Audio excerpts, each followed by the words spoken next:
Where your treasure is, there will your heart be also. God has hidden unlimited treasures in His Word. Every time we open it, we can discover a new treasure, or admire an old one. What will we find today? Let's dig in. Here's Carla Early with Treasure Hunt in the Word.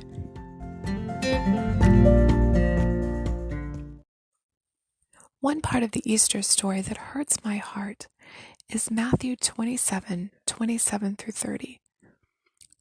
Then the soldiers of the governor took Jesus to the governor's headquarters, and they gathered the whole battalion before him, and they stripped him and put a scarlet robe on him, and twisting together a crown of thorns, they put it on his head and put a reed in his right hand.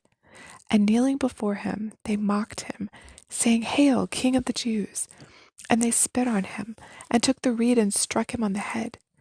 And when they had mocked him, they stripped him of the robe, and put his own clothes on him, and led him away to crucify him. I understand the soldiers' job was to crucify people, but their mocking was just cruelty to be cruel.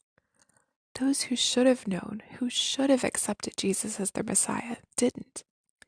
The ones who had been studying their scriptures and were thoroughly immersed in their religion had rebelled against their God and demanded that their Messiah be crucified.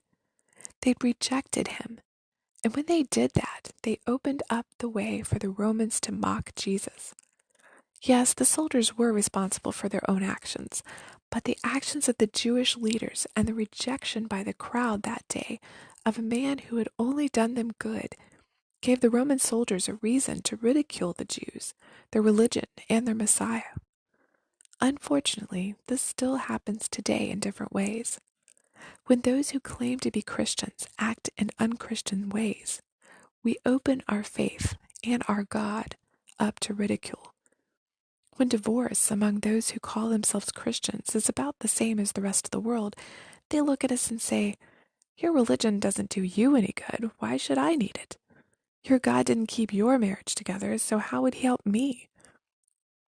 Or when someone who's a Christian gets caught doing something illegal or immoral, and their story is plastered all over the news, how do you think that reflects on the church as a whole, or on God?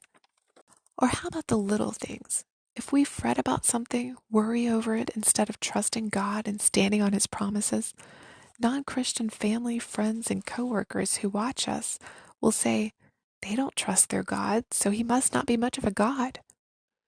When we say we believe one way and act another, outsiders have no reason to want to be insiders.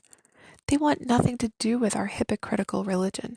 They think, why go to church anyway? It's full of hypocrites. As Christians, we must not only live what we believe, but we must be models of who Christ is to an unbelieving world. So how do we do that? Well, we can only do it through Christ's strength. On our own, we're a hot mess.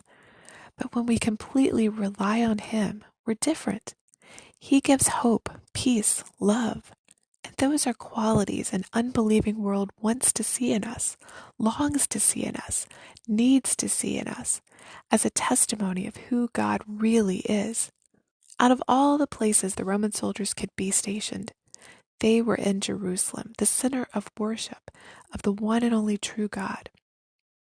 But by the way the Jews were treating their God, they probably got the idea that He was just as impotent as all of the Roman idols that they had worshipped. But later that day, they would see His power, and they would know that this man that they were mocking was truly the Son of the living God. You can contact us at treasurehuntintheword@gmail.com.